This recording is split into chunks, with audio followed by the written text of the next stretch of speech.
Hello everyone, welcome back to my YouTube channel. आज मैं आप सबके साथ देश के राष्ट्रीय ध्वज के बारे में डिस्कस करूंगी।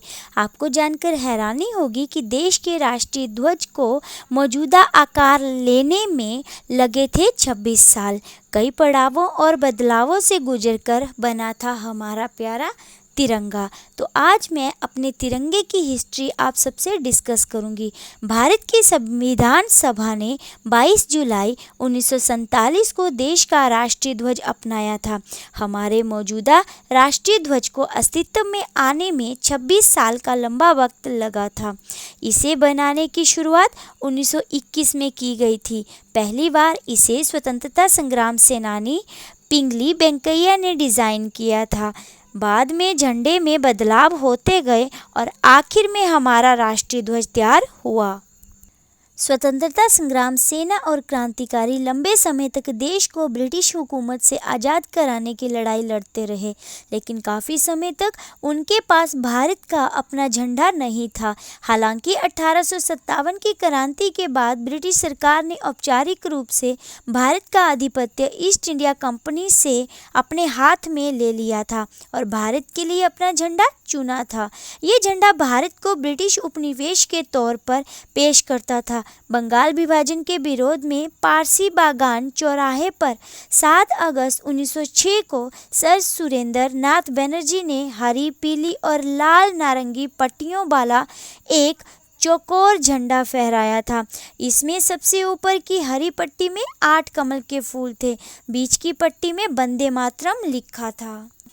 मैडम बीकाजी कामा ने इसके बाद 1907 में क्रांतिकारियों के साथ पेरिस में करीब करीब ऐसा ही झंडा फहराया था। इसमें पहली बार केसरिया रंग भी था। फिर अगले कुछ साल तक देश के झंडे को लेकर कोई पहल नहीं की गई। लंबे समय के बाद महात्मा गांधी ने अप्रैल 1921 में यंग इंडिया में द नेशनल फ्लैग शीर्षक से एक आलेख लिखा। उन्होंने इसमें राष्ट्रीय ध्वज की अहमियत के साथ तिरंगे झंडे की रूपरेखा पेश की। राष्ट्रीय ध्वज के बीच में चरखे की कल्पना की गई थी। इसका सुझाव लाला हसन ने दिया था। इसी साल से शुरू हुई हमारे मौजूदा राष्ट्रीय ध्वज को बनाने, बदलने और गढ़ने रचने की कहानी। आपको बता दें कि शुरुआती तिरंगा झंडे को स्वीकार करने में 8 साल लगे थे।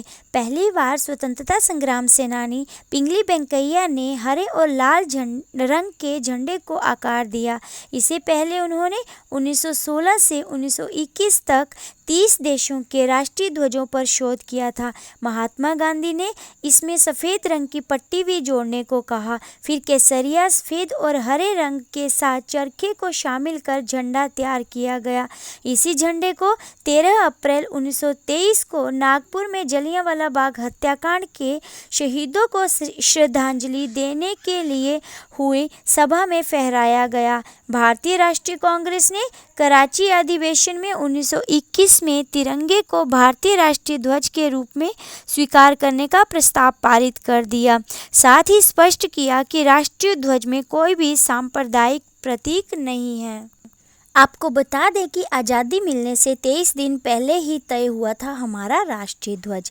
आज़ादी मिलने से 23 दिन पहले यानी 22 जुलाई 1947 को संविधान सभा ने आधिकारिक ध्वज को अपनाने का फैसला किया। हालांकि ये फैसला आसान नहीं था। उस समय भारत का कोई भी आधिकारिक झंडा नहीं था। आज़ादी मिलने से 1 महीने पहले एक आधिकारिक कामों में अंग्रेजों का झंडा ही इस्तेमाल किया जाता था। लिहाजा ज़रूरत हो गई थी कि अपने ध्वज का निर्धारण जल्द किया जाए। संविधान सभा ने 22 जुलाई 1947 को जो तिरंगा राष्ट्रीय ध्वज के तौर पर अपनाया था वह 1931 का तिरंगा नहीं था। नए झंडे में लाल रंग की जगह केसरिया रंग ने ले ली थी। सबसे ऊपर केसरिया रंग, बीच में सफ़ेद और सबसे नीचे हरा रंग रखा गया। केसरिया रंग देश की धार्मिक व आध्यात्मिक संस्कृति को दर्शाता है। सफ़ेद रंग शांति को बताता है और हरा रंग जो है वो प्रकृति का प्रतीक माना गया है। आपको बता दें कि पंडित जवाहरलाल नेहरू ने संविधान सभा में रखा था झंडे का प्रस्ताव। संविधान सभा में राष्ट्रीय ध्वज का प्रस्ताव पंडित जवाहरलाल नेहरू ने पेश किया था। प्रस्ताव के मुताबिक निश्चय किया जाता बताता है कि भारत का राष्ट्रीय झंडा तिरंगा होगा। इसमें गहरा केसरिया रंग और गहरे हरे रंग की बराबर बराबर की 3 आड़ी पट्टियां होंगी। सफ़ेद पट्टी के बीच में चरखे के प्रतीक स्वरूप गहरे नीले रंग का चक्र होगा। चक्र की आकृति सारनाथ के अशोककालीन सिंह स्तूप के शीर्ष भाग के चक्र जैसी होगी। इसका व्यास सफ़ेद पट्टी की चौड़ाई के बराबर होगा। राष्ट्रीय झंडे की चौड़ाई और लंबाई 2:3 में होगी।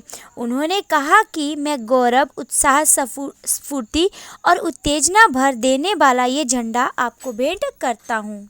आपको बता दें कि जब पंडित जवाहरलाल नेहरू ने झंडे का प्रस्ताव रखा तो महात्मा गांधी चरखा हटाए जाने से हो गए थे नाराज। तिरंगे में शामिल किया गया चक्र सम्राट अशोक की विजय का प्रतीक माना जाता है। नीले रंग का ये चक्र धर्म चक्र भी कहा जाता है। इसको भारत की विशाल सीमाओं का प्रतीक भी माना गया है। दरअसल सम्राट अशोक का साम्राज्य अफगानिस्तान से लेकर बांग्लादेश तक फैला हुआ था, लेकिन गांधी जी चरखे की जगह चक्र को लेने से नाराज हो गए थे। उन्हें चरखा हटाए जाने का दुख था।